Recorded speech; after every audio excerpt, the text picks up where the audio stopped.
I've been getting skunked for 3 years, yet the whole internet calls me a fishing god. That's because other people fish with bait, while I hook stuff up with my own life on the line. What I pull out isn't a suitcase full of human remains, it's bombs, or submarines. And I can even drop an anchor and snag a poacher's net some shop owner uses to cheat, sending that owner straight to the slammer for free room and board. In short, I haven't landed a single fish, but I've filled up the precinct's holding cells instead. The boys in blue are completely breaking down. Simon, we're begging you, can you please stop fishing? Right now, on the banks of the Clearwater River out in the countryside, the afternoon sun is brutal. It bakes me until I'm dripping with sweat, yet my float sits perfectly still on the water. Just as I'm about to pass out from the heat, the float sends out a ripple. My heart leaps, and I jerk the rod up hard with both hands. But to my surprise, the rod doesn't budge. Instead, a huge eerie force surges up through it. I'm nearly dragged into the river. Holy crap, a monster, definitely a monster. A few anglers who are dozing nearby hear the commotion and crowd around. Not bad, kid. Look how that rod is bending. That's gotta be 70 or 80 pounds at least. Steady, steady, don't let it run. Give it line, give it line. Hearing the anglers hype me up, I feel a surge of energy. The giant thing below slowly rises toward the surface. I can't tell if it's a 100-pound giant whale or a meter-long topmouth coulter. Under everyone's eager gaze, a dark shadow slowly comes into view. But it's not a sleek fish body.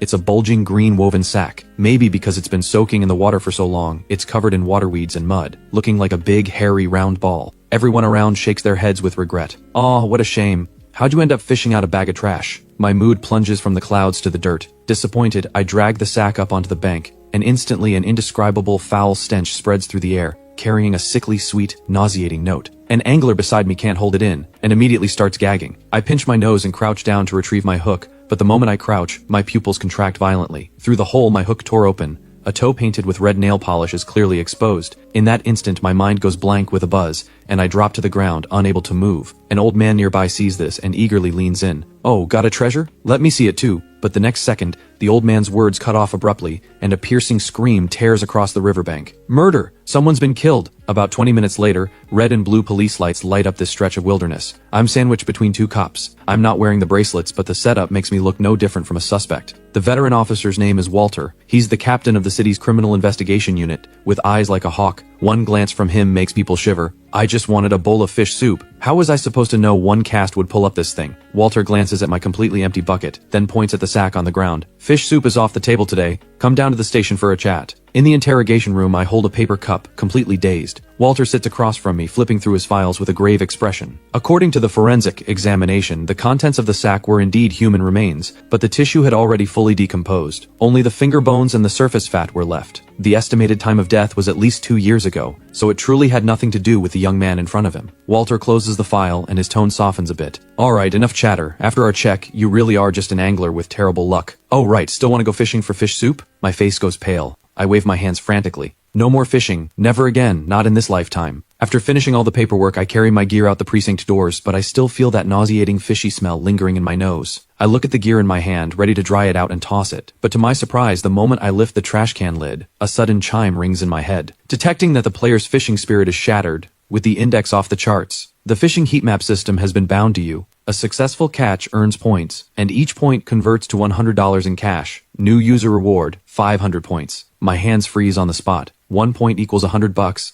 so 500 points means $50,000. The fear in my mind vanishes in an instant, replaced by an almost manic excitement. Fishing can make you rich. The ancients weren't lying. I check the time. 3 hours until dark. I silently command the system to open, and a translucent blue map instantly appears before me. A water map of Riverton. About 500 meters downstream from the crime scene, an area is flashing red. I grit my teeth, turn around, unlock a shared bike, and head straight for the Clearwater River. Bad luck or not, in front of 50 grand, even if a ghost girl crawls out, I'd shove her right back down. Soon I'm back at the river. My old fishing spot is now sealed off with long police tape, and a few forensic officers are still dredging for evidence. Following the system heat map to the spot it marks, I move downstream, find a level patch of ground, and start fresh. Mixing bait, setting the float, and casting. Sure enough, less than 10 minutes after the line hits the water, the float starts moving. First it taps twice, then slowly sinks bit by bit. A classic lifting bite. I'm overjoyed. A bite like this is almost certainly a wild slab crucian carp. I hold my breath and focus, wait for the right moment, and yank the rod up hard. But my hand sinks under the weight. That familiar, heart attack-inducing heaviness freezes the smile on my face. Then I carefully reel in the line, slowly pulling the thing closer. It's a strangely shaped object, with no woven sack around it. Just a few tattered scraps of cloth wrapped around a pale, ghastly white bone with a clear joint structure. It looks like a thigh bone.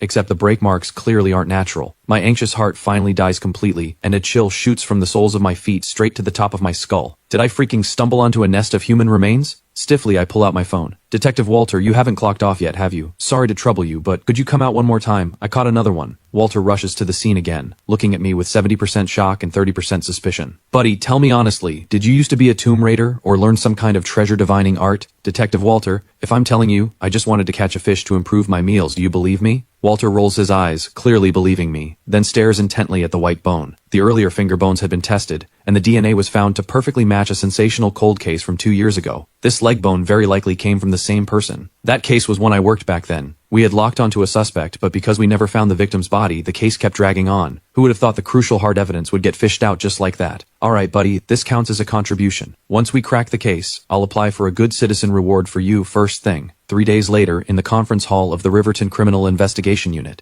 I stand on stage as the top contributor, a big red flower pinned to my chest. Holding a banner, Walter prepared himself, good citizen, crime crusher. Beside me, Walter speaks passionately into the microphone. In recognition of Simon's outstanding contribution to this major case, the City Bureau has decided to grant you the title of Good Citizen and to award you $50,000. The moment I hear the words 50,000, my once dull eyes instantly light up. Well now, this trip wasn't wasted after all. I've finally got something real to show for it. After the ceremony, just as I step out the door, Walter chases after me. Hold on. The case is solved. The dead can rest in peace, so this counts as a great good deed on your part. Also, if you fish up anything else interesting in the future, don't bother calling the emergency line, just call my personal number directly. Detective Walter, can't you wish me some good luck? I just want to be a quiet, peaceful angler. Fine, I wish you a monster haul soon. After saying goodbye to Walter, I head straight home. I glance at the gear bag in the corner, and an idea strikes me. A craftsman must sharpen his tools first. I figure the reason I keep fishing up those things must be that my rod isn't good enough. It can't suppress the bad energy. So I spend tens of thousands on a Daiwa Wave Dragon limited edition rod, plus top-grade imported line and a masterclass float. I even swap in a peachwood handle that's said to ward off evil. With this set of divine weapons, I refuse to believe I can't catch a single fish. The next morning, I wake up to find the new gear already delivered to my door. I open the fishing heat map system. The water map of Riverton has refreshed. There are no more red dots on the Clearwater River. Instead, at Whaling Pool, 30 kilometers from Riverton, a deep red dot sits quietly, lurking at the bottom of the water. It's so far away and I'd be going alone. What if something really happens? I think it over, take my old phone out of the drawer and download a live streaming app. What's the difference who keeps me company? And online viewers are way more reliable than friends. At 3 in the afternoon, I take a taxi to the mountains in front of Whaling Pool. The driver glances at the destination on the GPS, then glances at my gear, hesitates a moment, and speaks. Kid, you're heading to Whaling Pool? I hear that place isn't clean. Every year someone falls in for no reason, and after they die you can still hear crying at night. You go on quick, alone, and come back early. With that, the driver hits the gas and bolts like he's fleeing. Did this guy really have to say something like that? Is he trying to scare me on purpose? I touch the $1,000 Wave Dragon rod on my back and pump myself up. I've fished up human remains before. What ghost should I be afraid of? Then, lugging all my bags, I walk along a path for over 10 minutes and finally reach the spot the system's red dot marks. It's a typical mountain barrier lake. The pool water has a heart-pounding dark green color. It does look somewhat terrifying. I swallow hard, find a relatively flat pile of rocks to set down my bags, and start setting up my streaming equipment. Since it's a new account, the stream is dead quiet, but I'm not anxious. I skillfully mix my bait and set the float, pick up the special baiting spoon, and toss in corn kernels scoop by scoop. Then I grab the rod and cast hard. The bait lands precisely above the dot. Time ticks by, minute by minute. The sun sets in the west, and the light in the valley dims. The number of viewers in my stream actually rises a little, climbing past 50. Honestly, I want to leave too. Sitting here, my back feels constantly cold and prickly. But the red dot shown by the system is right here, and it's even swaying slightly. It must be something alive. Don't rush, guys. Big fish only bite at night. The words have barely left my mouth when the float on the water gives a sharp jolt. I perk up at once. See that, guys? A bite. With that, my body reacts on instinct, and I set the hook. There's a loud snap, and the line slicing through the water rings out incredibly loud, even carrying a faint metallic vibration. The Wave Dragon in my hands instantly bends into a full circle, and an indescribable, massive force surges from the rod tip. I'm yanked forward, stumbling, and nearly pitch headfirst into the pool. The stream instantly explodes with comments, but right now I have no time to look at them. I clutch the rod tightly with both hands, brace the rod butt against my lower belly, and my face turns dark red with strain. I let out a roar, and use my waist to lean back. What in the world is this thing? It's so heavy. It doesn't feel like a fish struggling at all. It's more like there's a water buffalo pulling from the bottom. Come up! The water surface starts churning, and a mass of bubbles rises up. The number of viewers in the stream, drawn by this intense battle scene, starts skyrocketing. That's definitely not a fish. Not even 100-pound carp pulls like that. Streamer, stop fishing. Careful you don't pull up the Dragon King. If you can land that, I'll eat my hat upside down on stream. I grit my teeth, the veins on my forehead bulging. Thankfully, the red dot on the system map is slowly moving toward the shore. Finally, after a standoff of nearly 10 minutes, the water surface breaks open. It's not a fish head, not the back of some water monster. It's a gray wing with a metallic sheen. That's right. A wing. Right after, a streamlined gray object over a meter long rises to the surface. It looks like a miniature fighter jet, but it has no cockpit, and there's a propeller at the tail. I frowned, completely stunned. The viewers in the stream are baffled too. What is that? Then, under the gaze of hundreds of viewers, I use every ounce of strength to drag this heavy thing onto the pile of rocks. I plop down on the ground, gasping for air, and finally get a chance to examine this big thing closely. The object in front of me is fully intact. Although some water weeds are tangled on it, it clearly hasn't been soaking long. The impact marks on the wing suggest it hit a mountain and then fell into the pool. Mounted on the belly of the body is a black equipment case. The case has a seal on it, but the writing is blurred and unreadable. The stream floods with comments egging me on to open the box. I swallow hard and hesitate for a long while, finally forcing out a smile uglier than crying. Guys, I think for this thing we'd better trust the boys in blue. It's only my first day streaming, I don't want to end up behind bars. With that, I pull out my phone and dial Walter's number. At the City Criminal Investigation Unit, Walter has just finished his work and is about to lie down for a quick nap. But the moment he lies down, his phone rings. He looks at the caller ID, Simon the Corpse Fisher, and instantly springs up from the bed. He answers the call, and after hearing my description, he immediately gets dressed. Don't touch that box. Shut off the stream and just sit there and wait for me. I'm bringing a team over right now. 40 minutes later, piercing sirens shatter the quiet of the valley. After parking on the roadside, Walter rushes in with several young officers. When they see the gray drone with a wingspan of over a meter lying on the rocky shore, everyone draws a sharp breath. Walter circles the drone once, his expression grim. This was modified from a Little River T-Series industrial frame, with an enlarged battery and motor, built specifically for heavy-load long-distance flight. Seal off the scene first and wait for the forensics team. Yes, understood. Walter is a devoted drone enthusiast, and he recognizes this big thing's model at a glance. The forensics officer immediately steps forward and carefully inspects the black-mounted case. Only after confirming there's no explosive device does he tear off the seal and open the lid. I crane my neck to look, and my eyes go wide. Officer Lee from forensics shakes his head, crouches down, picks up one piece, and examines it. This is worth more than gold. These are chips, high-end chips that are currently export-controlled. A box like this is worth at least $1 million.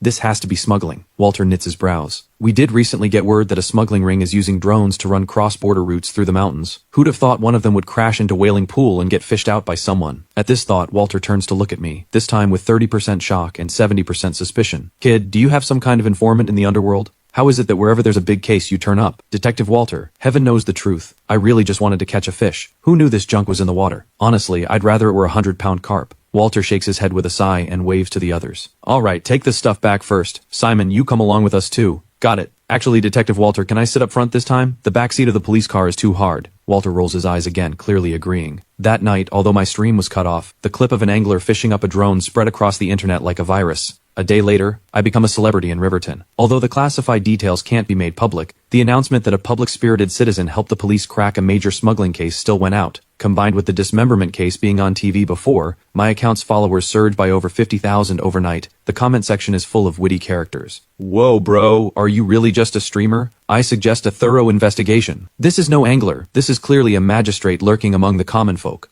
Lord Magistrate, please accept my humble bow. Magistrate, my foot. Heh. Followed, I just want to see when the streamer finally fishes himself into a jail cell. Of course, besides fame, the more practical part is the reward. Because the amount involved in the case is huge, and it counts as a major lead, this time the bonus is even higher than before. A full $100,000 in my bank account. I can't stop grinning. Right then, the system's chime arrives as expected, and without hesitation I redeem an enhancement serum. Hauling that drone yesterday nearly worked me to death. Health is your capital. It must be enhanced. Instantly, a warm current flows through my whole body, and I feel completely filled with strength. Although the process makes me let out countless smelly farts on the street, at least the result is satisfying. Now I have money, and my body is strong too. It's time to enjoy life a little. I think back to last night's stream comments mocking me for never catching a fish, and immediately decide to go to the flower and pet market, and buy the biggest fish tank, and raise the most expensive fish, to properly wash away the shame. Riverton's flower and pet market isn't big, and after one loop around, I still can't find a tank worthy of my 200,000 net worth. Just as I'm about to leave disappointed,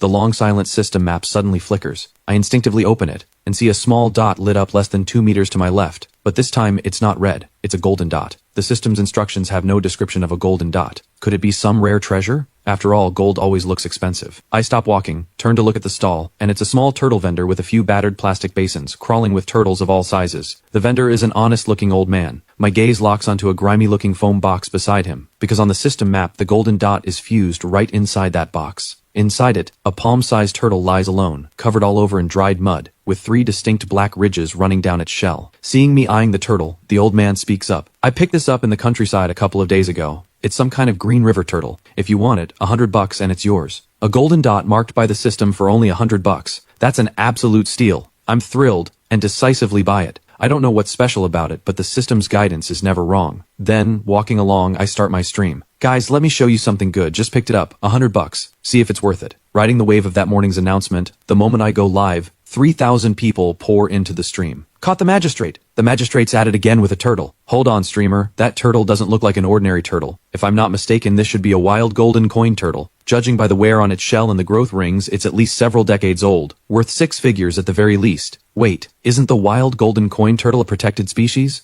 The magistrate's got some real skill. He fishes up corpses, shops his way into a cell, life's full of sentences. I stare at the screen flooded with comments, and my hand jerks involuntarily, nearly dropping the turtle. This damn system. I thought gold meant some rare treasure, but it turns out it means handcuffs. I grit my teeth and make a decision that betrays my ancestors. I skillfully dial Walter directly. The phone rings for a long time before it's answered. Simon, are you my personal curse? I get 1 freaking day off a month, and you've caught something again? An aircraft carrier? Detective Walter, this time I didn't fish it. I bought it. I bought a turtle at the flower and pet market, and viewers say it's a protected on the other end of the line. Walter takes a deep breath, grinds his back teeth, and says, "Stand right where you are. Don't move. Keep an eye on that stall for me. I'll send nearby officers over right away." Okay. 10 minutes later, I'm sitting in a police car again. The poor turtle-selling old man is also taken away on suspicion of selling protected wildlife and gets a deep lesson in endangered animal protection. The priceless golden coin turtle is personally taken into care by a Forestry Bureau expert who rushes over. After all that hassle, by the time I walk out of the precinct, it's almost dark. This day was more exhausting than fishing. The so-called golden dot earned me not a single cent and cost me $100 on top of that. Just as I'm about to wash up and sleep, the system's chime suddenly rings, like a heavenly sound. For rescuing a rare wild animal, you have obtained the skill, Basic Fish Affinity. When the player holds a fishing rod, fish within 10 meters will feel goodwill toward the player and lower their guard. I jolt upright in bed. Fish Affinity, lowered guard. Isn't this freaking a fish-luring aura? I can finally catch a live fish. I look at the wave dragon rod in the corner, and the fire in my eyes burns again. With this skill, it would be a real waste not to go scam a trophy pond owner. When the first ray of morning sun creeps onto my windowsill, I can't wait to get up, wash up, grab my gear, and head out to pull off something big. At 8 in the morning, I arrive at the famous Big Crucian Paradise in Riverton's northern suburbs. This place was originally an abandoned kiln pit, later contracted and converted into a fishing ground by a bald owner named Frank. At this moment, quite a few anglers are already sitting around the pond. Quite an impressive sight. The moment I walk through the entrance with my gear bag on my back, Frank comes over to greet me. Well, if it isn't Riverton's big celebrity, the Honorable Magistrate. Are you here on a secret inspection today? Or to restock your supply? He blows out a smoke ring, his eyes carrying a hint of mockery, and goes on. But let me say this up front. My pond only has fish, none of the kind of achievements you're after. A few regulars nearby burst out laughing at this. I can't be bothered to trade barbs with him. Boss Frank, you're joking. I'm a serious angler. What's the rate today? Frank holds up 5 carrot-like fingers. The trophy pond, mainly slab crucian carp mixed with grass carp and common carp. 500 for 4 hours and fish bought back at $4 a pound. 500. Did your fish grow up eating gold bars? Frank lets out a sneer and points at the pond behind him. Too expensive? If it's too expensive, go to the Wild River. That's free, and you can even fish up some aged corpses there. I just stocked my pond with 2,000 pounds of farm-raised crucian yesterday. Every one of them over a pound. If you've got the skill to fish the pond dry, I'll take the loss. My temper flares up too. A normal commercial pond is only 200 or 300. This Frank really has a filthy black heart. Today I'm going to teach him a real lesson. I pull out 5 large bills at once. 500 it is, but if I load up the net, don't you cry about it. Frank acts like he's heard the funniest joke ever, and points at the customers nearby. If you can fill 50 pounds of fish today, not only will I refund your 500, I'll eat that fish net right on the spot, mud and all. Everyone here is a witness. The anglers around clap and cheer. I waste no more words, find a spot, and sit down. I set up my stand and start the stream. Time to get to work, guys. Viewers slowly start trickling into the stream, and I skillfully begin setting the float, finding the bottom, and baiting the spot. Although I've barely caught a few fish these past years, this whole routine is something I know well. And with my cheat power today, catching a fish is a sure thing. I hook on a carefully prepared bloodworm bait and confidently make my first cast of the day. The float stands steady in the water, showing 2 marks. Gripping the rod, I hold my breath and focus. 1 minute passes, 5 minutes pass, half an hour passes too. but the float stands as firm as an iron pillar, not moving at all. This isn't right. Through the system heat map, I can clearly see a big cluster of white dots gathered at my spot. But these fish just circle around the hook and simply won't open their mouths. How strange. Sitting in the air-conditioned front office, Frank watches the monitor, a cold smirk curling at his lips. Fool. I just dumped half a ton of fertilizer in yesterday, bringing down the oxygen level in the water. The fish are all oxygen-starved and floating at the surface. Who the heck has the appetite to eat your bait? As time ticks by, sweat starts beating on my forehead. Surely I'm not about to shoot myself in the foot today. The mood in the stream starts to shift too. Streamer, are you any good or not? It's been so long and not a single bite. Magistrate, I think this fishing pond should be reported. This smells like fraud. Seeing this, my face starts to lose its composure. I take a deep breath and silently command, system skill, full power, basic fish affinity, get moving now. As my thought stirs, an invisible wave spreads outward, with me at the center, radiating beneath the water. The next second, an amazing scene unfolds. The white dots that were lazily circling on the heat map start to grow restless, rushing and scrambling toward my spot. The once calm water surface suddenly churns as if it's boiling. My eyes light up, and gripping the rod, I shout to the stream. Here it comes, guys, watch closely, the school of fish is moving in. The viewers in the stream see the change in the water too. Holy crap, what's going on? Why is the water suddenly boiling like that? This is shaping up to be a monster haul. But things develop somewhat beyond what I expected. The fish do come, but they don't seem to be here to eat the bait. Instead, like frenzied fans meeting their idol, they desperately rub against my float, run up the line, and some even leap straight up, trying to rush onto the shore. With a splat, a slab crucian carp over 2 pounds jumps right to my feet, thrashing wildly in the mud, its mouth opening and closing as if it's crying out, I love you. I'm completely frozen in place. In the stream, the viewers are stunned silly too. What kind of freaking sorcery is this? Streamer, did you pour something into the water? Why did these perfectly fine fish suddenly go crazy? Could this be the legendary fish bowing to their king? In the front office, Frank's face changes,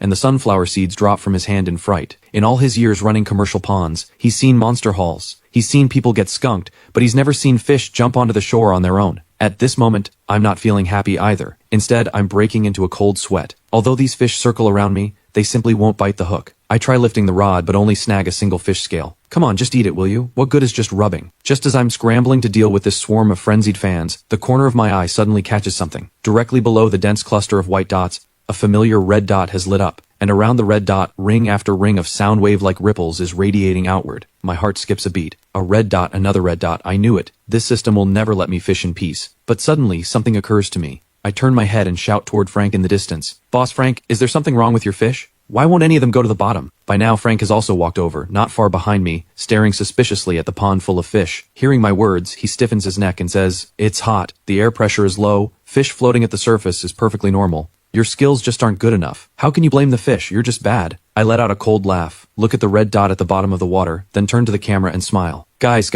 since Boss Frank says my skills aren't good enough, then let's try a different fishing method. With that, I start changing my rig in front of everyone. I switch to a braided line as thick as a shoelace, rated 2.0, plus a treble hook. The system's fish affinity cheat may be a bit off, but I've never missed on a red dot. Watching me change the rig, Frank's eyelid twitches wildly. Hey, what are you doing? That's a treble hook. Who fishes with that thing? I stand up and roll my shoulders, my eyes locked tightly on the red dot at the bottom. Did I say I was going to catch a fish?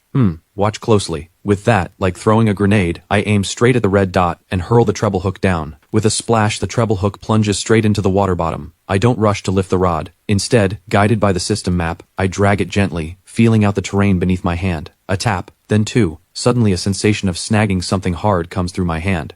This feeling is one I know all too well. I let out a fierce roar. Come up! This shout alarms all the anglers around, and they all turn to look this way. They see me plant my feet front and back, my body arched backward like a bow, both hands clutching the wave dragon rod bent to its limit, and I yank it sharply upward. If the earlier hook set was like playing a fiddle, then this time it's like a thunderclap. A teeth-gritting sound of slicing water echoes across the entire fishing ground. The thing at the bottom is clearly extremely heavy. This pull not only fails to bring it to the surface, it makes me stumble instead. Seeing this, Frank quietly breathes a sigh of relief, and immediately jumps up shouting, Hey, you're snagged on the bottom, definitely snagged. Listen here, Simon, if you snag and snap your line, that's not my problem. The viewers in the stream are stunned by this scene too, comments flying across the screen. The magistrate's pose looks like he's playing tug of war. That rod is bound to snap. Wait, look, the rod tip seems to be moving. Could it be a giant? The rod tip is indeed moving, but not the way a fleeing fish moves. It's a high-frequency, subtle vibration, as if there's an electric motor humming at the bottom of the water. I clench my teeth, the veins on my forehead bulging. My body, transformed by the basic body enhancement serum, erupts with astonishing strength at this moment. Come up here, you! Amid a churn of muddy water, a big dark thing tangled with waterweeds and fishing net is forcibly dragged off the bottom by me. Everyone sees a large rectangular box, much like a black speaker, with a long waterproof cable attached to it, running all the way to the management house on the other side of the pond. The moment the thing appears, a piercing electric crackle and a high-frequency hum suddenly become clearly audible. The people standing on the bank feel a sharp pain in their eardrums, and an inexplicable irritation in their hearts. The fish that had been circling around me, the instant this thing leaves the water,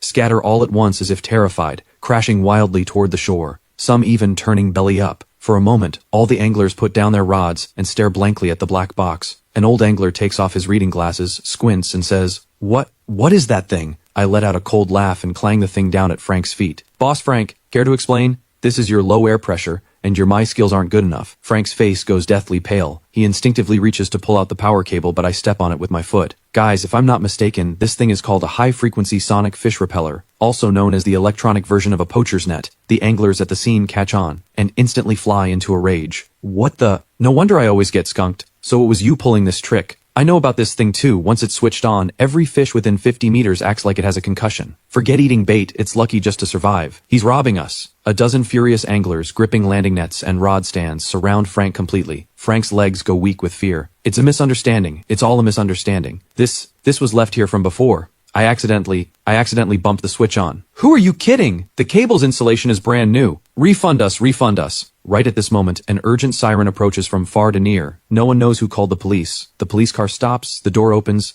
and a familiar long leg steps out. Walter is in plain clothes, still holding a bag of freshly bought buns. Clearly he was called over before he could even eat breakfast. Walter's gaze sweeps over the crowd and finally lands on me. He takes a deep breath and rubs his temples. "Simon, did you plant a tracker on me for the days I'm off duty? I was just about to eat breakfast and you cause a scene like this for me." I point at the repeller on the ground, my face full of grievance. "Detective Walter, heaven knows the truth. You know I haven't caught a single fish all these days. Today I came all the way to a fishing pond on purpose to fish, and who knew I'd fish up this thing again? This owner counts as fraud, right? 500 per person. The total adds up to no small amount. So I'd call this ridding the public of a menace." Walter looks at the still, crackling cheating device, and can't help but be amused despite his anger. A case like this, although not under his criminal investigation unit's jurisdiction, since he's run into it, and it involves suspected mass fraud, he can't just ignore it. Walter waves his hand, and the few officers behind him immediately step forward and take Frank into custody. The stream erupts with cheers, the screen filling with, "The magistrate is mighty," and "Lord Magistrate Simon is mighty." After handling the scene, Walter pats me on the shoulder. "Not bad, kid. I haven't seen you in 2 days, and your business has already expanded from violent crime to economic crime." I glance at my completely empty fishnet, and speak with a bitter smile. "Detective Walter, you flatter me. Honestly, I'd rather fish up a slab crucian carp. Look, I got skunked again." Walter glances at the fishnet, points at the fish still thrashing on the bank, and teases,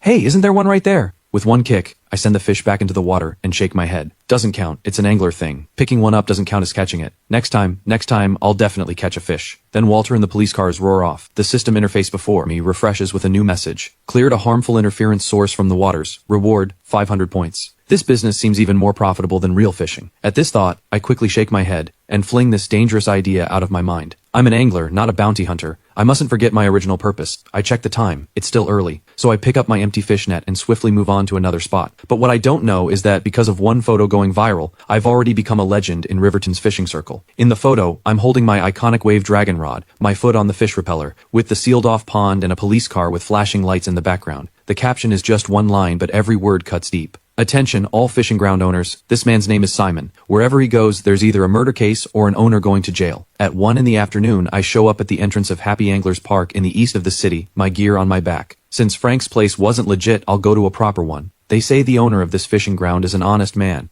with a very good reputation in the fishing circle. It's just too far from where I live. This is my first time here. I walk up to the entrance and am just about to ask about the rates when, to my surprise, the old gatekeeper's eyes go wide. As if he's seen a ghost, he turns and runs into the yard. Boss, run! The bringer of doom is here." I watch the old man hurry off, a head full of question marks. In less than half a minute, the owner rushes out holding 2 cartons of premium cigarettes and shoves them into my arms without a word. "Oh, please, master, just go somewhere else. I run a small business here. I beg you to show mercy. These 2 cartons of cigarettes are on me. Could you please go play somewhere else?" "No, boss, I just purely want to catch a fish." "Ah, Master Simon, it's not that I won't let you fish. It's that I'm really afraid that with one cast you might fish up my great-grandfather's bones and I couldn't take that." The owner pulls out his phone and holds it up to my face with a bitter smile. 10 minutes later, I'm standing on the roadside holding 2 cartons of cigarettes, utterly bewildered. What a sin. I just freaking want to quietly catch a fish. How did I become the enemy of the entire industry? I can't get into fishing grounds, and the wild rivers are full of unlucky business. Is heaven determined to doom me to a lifetime of getting skunked? Right then, the phone in my pocket buzzes. I take it out. It's a voice message from my fishing buddy Steve. I hear every fishing ground in Riverton has banned you together. That's hilarious. I roll my eyes and bitterly type out a single word.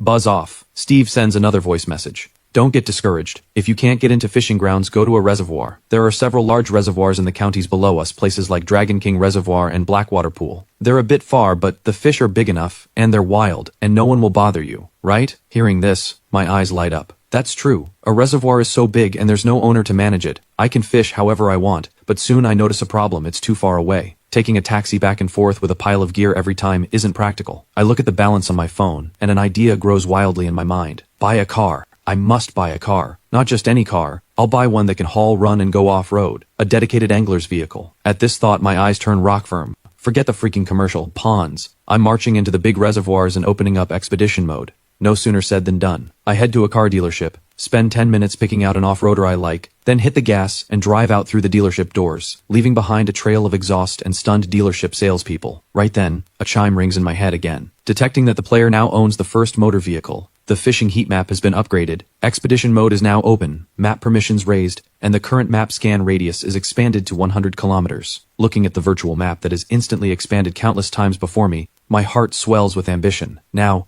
every reservoir in Riverton will be part of my kingdom. Dragon King Reservoir, here I come. But right now it's rush hour, and the expressway out of Riverton is heavily congested. Suddenly a deafening engine roar comes from the lane to my right. I turn my head to look, and wow, it's a heavily modified Raptor F-150. Its body towering well above mine, with a small lure boat trailer hitched at the back. A setup like that has to be worth over $1 million. Just then the Raptor's driver's side window rolls down. A young man with red hair, wearing sunglasses, rests one hand outside the window, a luxury Richard Mille watch on his wrist. Just as I'm sizing up the red-haired guy, he spots me too, and immediately takes off his glasses, a look of disbelief on his face. He shouts, "Holy crap, the magistrate! You're that Simon who fishes up aged corpses, right?" Exasperated, I roll my window down and snap back. "I'm Simon, but I'm a fisherman." At that, the red-haired guy doubles over laughing, points at the gear in my back seat, and grins. "I watched 2 of your streams, and I didn't see a single fish the whole time. So are you off to make another delivery to the police station today?" How can this guy's mouth be so annoying? Just as I'm about to roll up my window and leave, he speaks up again. "My name's Ricky, from the Riverton Lure Club. Everyone into lure fishing knows me. So how about it, magistrate? Let's have a contest today." Hearing that name, I'm jolted alert. This guy has quite a reputation in Riverton's fishing circle. The rich kid type whose family is loaded, famous for being someone who can't catch a fish, but has everything else.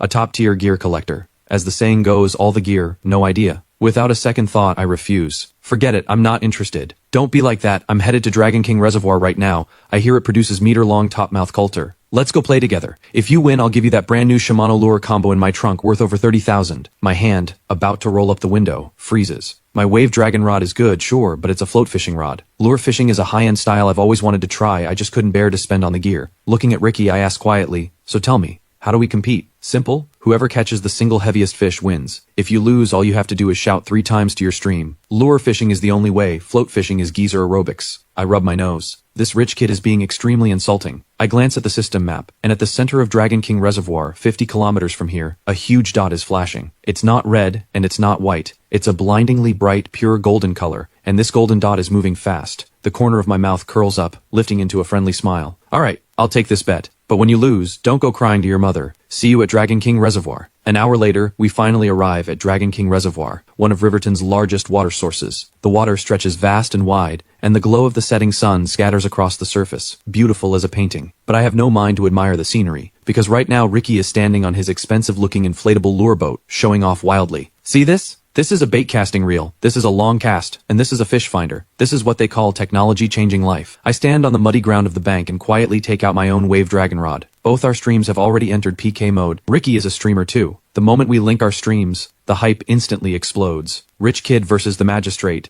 This match is hard to call. Come on, the magistrate has mystical powers on his side. He's bound to win. Then I'll bet a pack of spicy snacks that the magistrate fishes up a water ghost today. Soon, our contest officially begins. I have to admit, the power of money really does work. Ricky's skills are only average, but he picks a good spot. A deep water structure zone. In less than 10 minutes, a small top-mouth coulter, a little over a pound, is pulled from the water. First catch. Master Simon, how's it going over there? Still playing in the mud? Listening to Ricky mock me at the camera, I tune him out completely. I keep my eyes fixed on the golden dot darting fast around the center of the reservoir on the system interface. Once I confirm it's something alive, I silently give the command. System, activate basic fish affinity. An invisible wave spreads out, but this time it doesn't trigger the grand sight of fish bowing to their king like it did at the commercial pond. I figure it's because the reservoir is too big, and the golden dot is at least 200 meters away. Basic fish affinity clearly isn't enough. Watching Ricky land yet another fish, I grit my teeth and decide. In the system shop, I spend 100 points on a magic ground bait. I grab my baiting spoon and, with all my strength, fling the ground bait into the deep water scoop by scoop. Ricky just shakes his head. Isn't that foolish? Float fishing, casting that far? Isn't that just feeding the fish for free? I ignore him and keep waiting. 5 minutes later, the golden dot suddenly stops, then abruptly changes direction and charges toward me at high speed. So fast it leaves a golden afterimage behind it. My heart pounds with excitement. A golden dot represents a rare treasure, and one this big might just be the legendary 100-pound fish king. Just as I'm lost in thought, the golden dot has already entered the water 10 meters in front of me. Without hesitation, I cast my line in. Just 1 second later, the float plunges under with a terrifying, lightning-fast whoosh. Even the wave dragon rod in my hands jerks violently downward, the rod tip stabbing straight into the water. A force 10 times more terrifying than when I hooked the drone surges up the rod. Come up! I roar, hauling the rod with both hands. With a sharp twang, the custom 5.0 braided main line lets out a wail of unbearable strain. The water surface bursts open with a roar, and a huge glittering golden tail, in the setting sun, slaps up a sky full of spray. Ricky is so shocked the rod drops from his hands. He points at the churning water and cries out, "Holy crap, what the heck is that thing, a golden dragon?" In the glow of the sunset, the huge golden tail looks as if it's plated with holy light. Then it slaps the water hard and dives back to the bottom, the surging waves nearly capsizing Ricky's boat. Clutching my rod, feeling the terrifying force coming from below, my expression holds more pain than joy. Looking at the blinding golden light before me, the greed in my eyes hits its limit. No matter you are a dragon or worm, once you've bitten my hook, you're my catch. You must come up. One man, one rod. On the shore of Dragon King Reservoir, the curtain rises on an epic man versus fish battle. The stream's comments nearly explode. Everyone, on your feet, it's time to witness a miracle. That bent bow of a rod, that sound of slicing water. If it's not a giant dragon, I'll eat my shoe. Magistrate, you're mighty. Show that rich kid what brute force can do. But right now I have no time at all to read the comments. My arms feel like they're filled with lead, sore and aching. Still, the wild joy inside me erupts like a volcano. It's alive. Definitely alive. Through the rod in my hands, I can clearly feel the thing struggling underwater. While I struggle to use the figure-8 control technique to absorb the force from below, I can't help but burst out laughing. Ha ha ha ha! Ricky, you've lost for sure. This one's 50 pounds at the very least. Those little coulters of yours wouldn't even fill a gap in its teeth. Ricky's face goes a little pale, but he stubbornly fires back. Don't celebrate too early. Careful your line snaps and the fish gets away. Until it's on shore, anything can still happen. In my dictionary, the words snapped line don't exist. After my bold words, I watch the golden dot on the system map drawing closer and closer, my eyes lighting up. A golden dot, and it's alive. This must be a legendary top-grade monster catch. Whether I can wash away the shame of always getting skunked comes down to this one moment. Time ticks by, minute by minute. After a full standoff of more than half an hour, I finally feel the big thing underwater running out of stamina too. Its struggles weakening. I seize the moment, throw my body sharply backward, put all my strength into both hands, and let out a great shout. With a loud splash, the water surface bursts open, and a huge dark shape is forced out of the water. The first thing to come into view is a flat, thick tail, followed by a broad, flat body. If you don't look closely, it really does look like a piece of dead wood, or a giant catfish. Ricky cries out in shock, "Holy crap, what a huge catfish! Its head has to be as big as a wash basin." But the next second, Ricky and everyone in the stream are stunned speechless, because the big thing I've dragged onto the shallows doesn't roll on its side like a fish. Instead, it stretches out 4 short, thick legs with toes, and clumsily crawls a couple of steps across the shallows. That's right, it crawls. Then it opens that absurdly wide mouth, and lets out a hair-raising wailing cry, exactly like a baby crying. As if frozen by a spell, I stand rooted in place, staring at this big, dark, slippery, 4-legged thing bawling in front of me. The wild joy I haven't had time to wipe off my face slowly cracks apart, turning into a despair where I want to cry but don't dare. On his boat, Ricky is so scared he nearly falls into the water. Trembling, he points at the thing. "Simon, isn't your style a bit too wild? What the heck is that? A water ghost or some creature that's turned into a demon?" In the stream, after a brief pause, the comments completely erupt. "Holy crap, holy crap, holy crap, what on earth is that thing? It looks like a giant salamander to me. But how could a giant salamander ever get that big? That's really a giant salamander, and a wild one at that. A body that size, it's gotta be over 50 pounds. Forget everything else, that crying nearly scared the pee out of me. By now I'm close to breaking down too. Looking at this big thing in front of me, innocently blinking its little eyes and bawling in the mud, 1,000 curses galloped through my mind. I just freaking wanted to catch a fish. Why did you bring me up this little tyrant? The giant salamander on the ground seems to sense my distaste, and it cries even louder, its voice shrill and aggrieved. Startled, I shudder and toss the rod in my hand straight to one side. Raising both hands over my head, I plead my case. Guys, I swear I really just wanted to catch a meter-long topmouth coulter. This thing bit the hook on its own. It came here to pull a scam on me. By now Ricky has paddled his boat to the shore too, but he doesn't dare get off. From a good distance away, he stares at the giant salamander, his eyes full of awe. Simon, I'm impressed. In all my years of lure fishing, I've seen people fish up snacks. I've seen people fish up birds. I've even seen people fish up turtles. But fishing up a 50-pound giant salamander with a hand rod, you're the first in all of history. I concede this match. Looking at his sincere face, I'm so anxious I'm about to stamp my feet. Cut the chatter. Hurry up and think of something. What do we do with this thing? I don't want to go to jail. Right now, my whole mind is filled with Walter hauling me down to the station for a chat. This isn't fishing up some giant catch, it's clearly fishing up a do-your-whole-sentence beast. I rub my brow, crouch down 2 meters from the giant salamander, my posture as humble as a servant. I want to remove the hook but don't dare touch it. For one thing, its bite force is astonishing. More importantly, I'm afraid of accidentally hurting it. Even if I sold everything I own, I couldn't afford the compensation. The giant salamander lies in the mud, its 4 short legs paddling now and then, and it lets out a couple more wailing cries. The sound makes my heart clench again and again. I'm begging you, stop crying. If you keep crying, drawing in wolves is the small problem. Drawing in the boys in blue. Halfway through, I suddenly stop, glance back at the phone still streaming, and resignedly dial the police line. Hello, is this the police? I need help. Could you transfer me to the Forestry Bureau or the Wildlife Protection Center? I fished up a protected animal again. The dispatcher on the other end pauses for a moment, then asks cautiously, Are you Mr. Simon? The magistrate? I press a hand to my forehead, dark lines flashing across it, and nod in resignation. Yes, that's me. I'm at Dragon King Reservoir right now. I've fished up a wild giant fish nearly 50 pounds. Well, a giant salamander, alive, and it even cries. Please hurry or I'm afraid it'll run short of water. After hanging up, I feel completely drained. Beside me, Ricky is pouring water over the giant salamander from a water bottle, clicking his tongue in amazement as he does.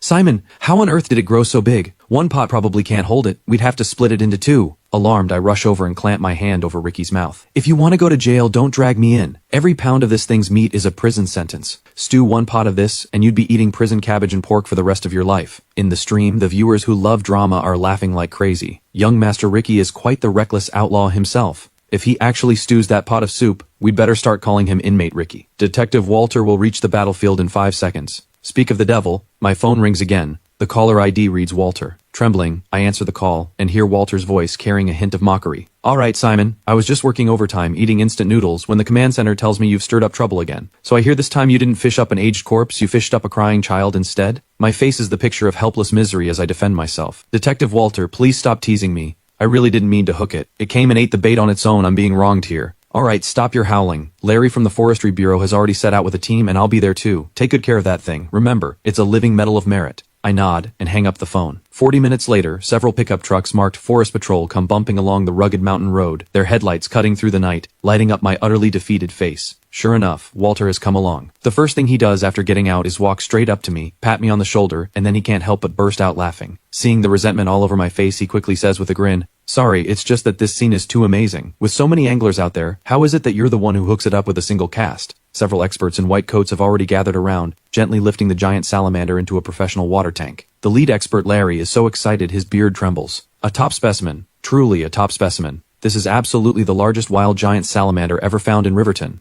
And judging by its build, it's at least 50 or 60 years old. A real old-timer. With that, he turns and grips my hand tightly, his eyes full of gratitude. Young man, thank you so much. This giant salamander has immeasurable value for our research on the local aquatic ecosystem. You've made a great contribution. I force out an awkward smile, hesitate, then ask, its mouth got scraped by the hook. I don't know how serious it is. And will it be able to return to the reservoir? Don't worry, the hook didn't hit anything vital. We'll disinfect it, care for it a few days, and once the wound heals, we'll bring it back. Hearing this, I finally breathe a sigh of relief. Just then, Larry waves to the people behind him. They immediately understand, turn back to the truck, and bring out a banner prepared in advance, along with a red envelope. Larry takes the items and hands them to me. This is a small token from the Forestry Bureau, a cash reward of $2,000. It isn't much, but it's a mark of our respect. We hope you'll keep up this fine spirit, Simon, and report any situations promptly. I look at the banner with the gold-stamped words, Guardian of Fish, Defender of the Ecosystem, and feel a wave of dizziness. The experts then carefully load the water tank onto the truck, and the divine beast that had wailed for so long is finally taken away. Before leaving, it seems to glance back at me one more time, I can't tell if it's thanking me for sparing its life, or mocking my luck of always getting skunked. The scene finally quiets down. Ricky opens the trunk of his Raptor and lifts out an alloy case. Simon, a bet's a bet. This is Shimano's newest spinning reel and lure rod. 38,000 for the pair. They're yours. Looking at the case Ricky holds out, I rub my hands together, not daring to take it. You're really giving it to me? Isn't this too valuable? Simon, you have to take it. I'm counting on tagging along with you from now on. I ask for nothing else. Next time you fish up some dragon or phoenix, just let me touch it.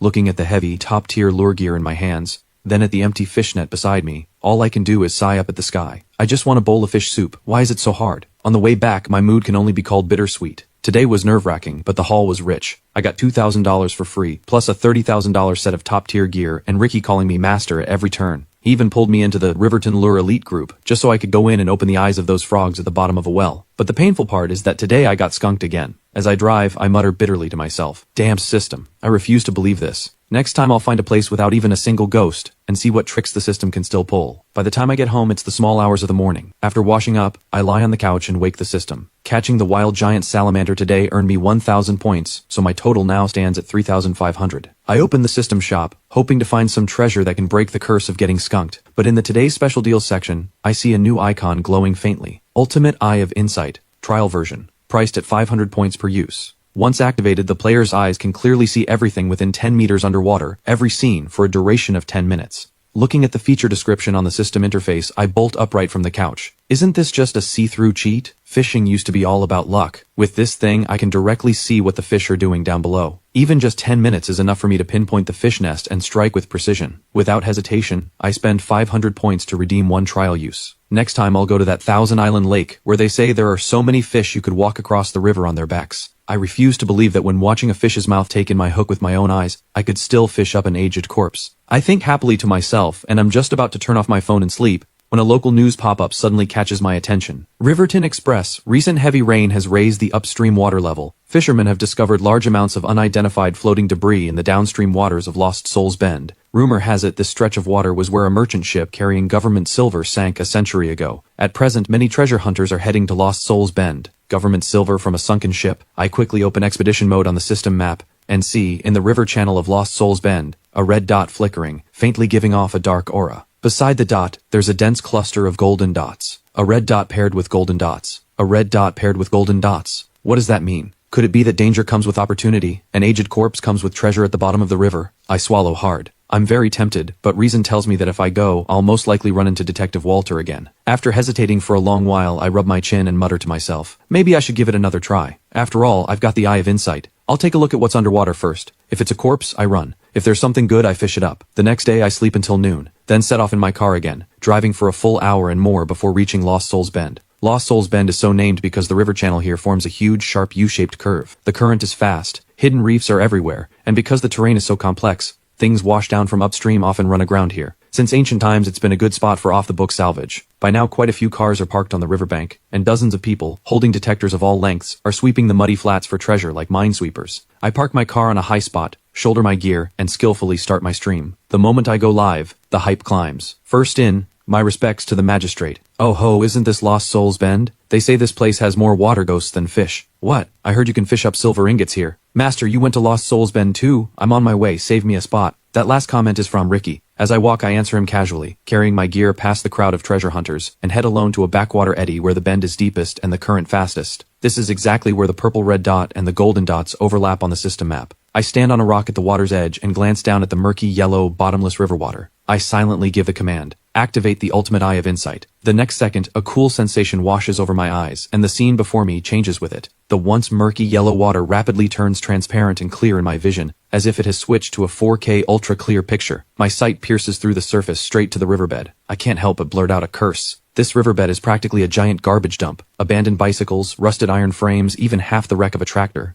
How the heck am I supposed to catch any fish here? It's all snag your line junk. But soon my gaze is drawn to a hollow at the deepest part of the bend. Beneath all that messy industrial trash, a number of coin-sized round objects are scattered about, giving off a faint glow. Silver dollars. All silver dollars. But before I can even get excited, I see a huge object beneath the silver dollars. The thing is oval-shaped, a little over a meter long, half buried in the silt. A thick, broken iron chain is wound around it, and the brightest silver dollars are hanging on that chain. Right now, in the system heat maps view, this huge oval object is giving off a heart-pounding purple-red glow. I glance at the countdown. A little over 5 minutes left. I have to get the hook precisely beside that big thing before the see-through vision wears off, or hook directly onto that wound iron chain. I quickly switch to the large treble hook that made my name in one battle at the commercial pond, attach a lead sinker, take aim, and cast. The sinker pulls the line through the air in a graceful arc, landing precisely above the big thing and slowly sinking down. I hold my breath, working the rod, guiding the treble hook bit by bit toward the chain wound with silver dollars. The instant the hook catches onto the iron chain, a chime rings in my head. The ultimate eye of insight has ended. The world before me instantly returns to murk, leaving me dizzy. But I have no time to mind that. I give my wrist a sharp flick, and a heavy sensation immediately comes through my hand. The feedback of metal striking metal and locking tight. It's hooked. I'm overjoyed. I grip the rod with both hands and pull up hard, but the thing underwater doesn't budge an inch.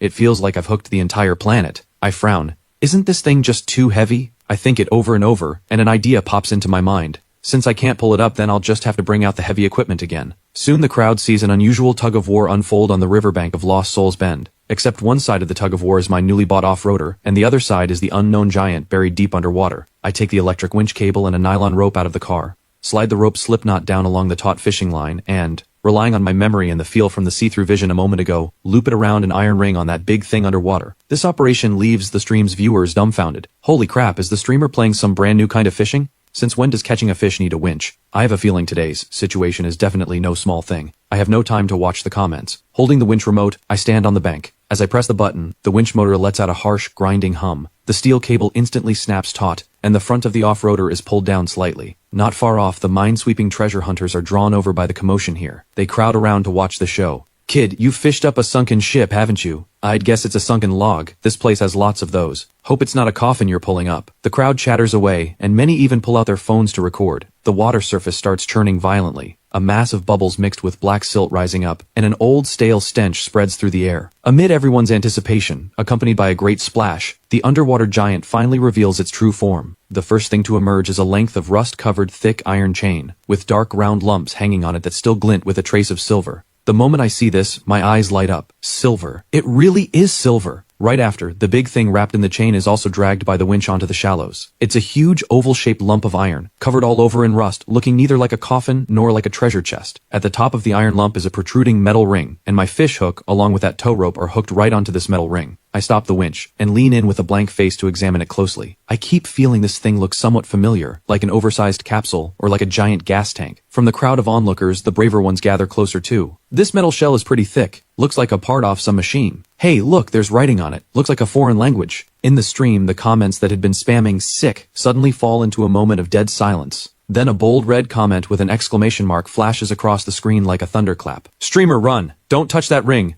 Whatever you do, don't touch that ring! I look at the comment from this user called Military Buff Mike, wondering whether it's for real, when another comment comes through. This is a World War II aerial bomb. Going by the shape, it's either an aerial bomb or a magnetic naval mine. That ring you've hooked is the trigger fuse. Stop staring. Run, now. If this thing goes off, you'll be blown straight to heaven. I look at the iron lump less than 2 meters in front of me, and suddenly hear a faint but extremely crisp click. A chill shoots from the soles of my feet straight to the top of my skull, and my whole body freezes on the spot. The few people gathered around the iron lump sense something is wrong too. Is this thing making a sound? Really? How come I didn't hear anything? Just as one of them is about to hug the iron lump and press his ear against it to listen, I roar out a single sentence from the depths of my chest with all my strength. Run! That's a bomb! Everyone at the scene freezes for an instant, then scatters like a hornet's nest that's been struck. In the blink of an eye, everyone has spread out. I want to run too, but I can't, because my rod is still connected to the line to the car to the rope, and the rope is fastened tight to that fuse ring, with the winch already locked. If I let go of the rope now, the very next second I'd be riding an explosion straight up to the sky. My legs are shaking, but I force myself to stay calm, and with trembling hands, I dial Walter's number. The call connects quickly, and Walter's voice sounds exhausted. Now what? I'm in the middle of a seminar about your special constitution. You haven't caused trouble for me, have you? I look at the big iron ball not far away and say in a tearful voice, Detective Walter, this time no one's dead, but I might send off a whole batch of living people. At Lost Souls Bend, I used a winch to pull up a bomb. Viewers say it's an aerial bomb. The other end of the line goes silent. After a full 3 seconds, I hear the sound of a chair toppling over, and Walter's heart-tearing roar. Everyone, stop the meeting. Bomb disposal unit, SWAT team, helicopter, move out now. Simon, hold that winch, stand there and don't move, and keep your breathing light, you hear me? That's a 2,000-pound aerial bomb. If it goes off, the whole riverbend is gone. Detective Walter, I know. Right now I don't just not dare to move, I don't even dare to fart. 10 minutes later, just as I feel I'm about to collapse from exhaustion, the roar of rotor blades finally comes from the sky. A helicopter sweeps in with a howl, circling above the river bend, its powerful downwash blowing the surrounding reeds flat in every direction. I panic at once and shout, "Don't come over here! The wind's too strong, hold still!" The helicopter clearly realizes the problem too, quickly pulls up, and lands on a road far away. Walter, leading a large team, sets up a 2-kilometer cordon right away. The gawkers who had been watching from 100 meters off are evacuated to the hill across the way. Several experts in heavy bomb suits, carrying tool cases, move toward this side as clumsily as penguins, but fast. Walter stands 100 meters off with a bullhorn. "Simon, follow the expert's instructions for everything, and whatever you do, don't move." I want to nod, but my neck is as stiff as if it's been filled with cement. I just blink my eyes twice, not knowing whether Walter can even see it. The lead bomb disposal specialist is an old man. After scanning all around with an instrument, his face turns grim, and he speaks through the radio. It's a torpedo bomber once used to sink warships. The charge inside, forget this car, it could level half this hillside. With that, he glances at the fuse ring bound by the nylon rope, wipes his sweat, and goes on. This young man is quite lucky. The fuse has already rusted solid, and it's now in a delicate state of balance. Luckily, he didn't run off with the others, or the firing pin might have dropped. Listening to the old specialist report, I'm completely dumbstruck. "Sir, can you defuse it?" The old specialist glares at me. "Don't speak. Even sound waves could cause vibration." The plea for help I was about to make catches in my throat at once. Come on. He gets to talk that long, and I can't say a single word? The next half hour is a half hour longer than my 10-minute wait before. 2 bomb disposal specialists carefully use liquid nitrogen spray to freeze the fuse area, then use extremely fine tools to cut away, bit by bit, the nylon rope and my fishhook wound around it. As he works, the old specialist keeps grumbling. "I've been defusing bombs my whole life. I've defused them at construction sites. I've defused them in subways. But one freaking fished up by somebody with a fishhook? This is a first." Hearing this jab, I'm almost in tears. "Sir, could you please focus?" The next second, with a soft snap, the taut nylon rope is finally cut through. The other specialist quickly clamps a fuse immobilizer onto the fuse, then lets out a long breath and slumps to the ground. Safe for now. I feel all the strength drain from my body too, and I collapse to the ground, gasping for air. The old specialist walks over and pats my shoulder. "Kid, you've earned your life back today." Just then Walter rushes over too, pointing at me, so angry his finger is trembling. "You brat, I think you're trying to send me to my grave. Day after day you just have to stir up this much chaos." "Detective Walter, I'm wronged. I just wanted to fish up some silver dollars." As I say this, something suddenly occurs to me. I turn my head toward the big thing now surrounded layer by the SWAT team. More precisely, toward the iron chain wound around it. Then I speak up meekly. "Detective Walter, the silver on it. Does that count as my catch?" The air at the scene freezes for a second, and Walter is downright laughed into anger. "You almost lost your life, and you're still thinking about those few bits of silver. With this drive of yours, wanting money over your own life, it's a real shame you didn't become an undercover agent." With that, he bends down, picks up the length of iron chain, weighs the dark metal lumps on it in his hand, and says, "These are cultural relics. They have to be turned over to the state." I let out a wail. So all my hard work was for nothing. Walter hands the chain to the evidence unit beside him, pats my shoulder and consoles me. "All right, stop howling. The silver may be gone, but this time you've made a great contribution. This bomb was in a very hidden spot, and the fuse was already extremely unstable. If you hadn't fished it up, and a flood one day washed it downstream, striking the bridge or hydropower station below, the consequences would have been unthinkable. A bomb disposal tip-off reward, plus a cultural relic protection contribution award. Our department spoke with the Cultural Relics Bureau, and we've decided to apply for an $80,000 reward for you." With that, Walter holds up 8 fingers. My once dull eyes, after hearing Walter's words, light up like searchlights. Suddenly my back doesn't ache, my legs don't hurt, and I even feel like going over to touch the bomb for a photo. Watching my reaction, Walter shakes his head with a helpless laugh. "Simon, next time, whatever you want to fish for, could you report it to me in advance? If this keeps up, my heart won't be able to take it." I nod hard, then thump my chest and vow with absolute conviction, "Detective Walter, trust me. Next time, I'll definitely catch a fish."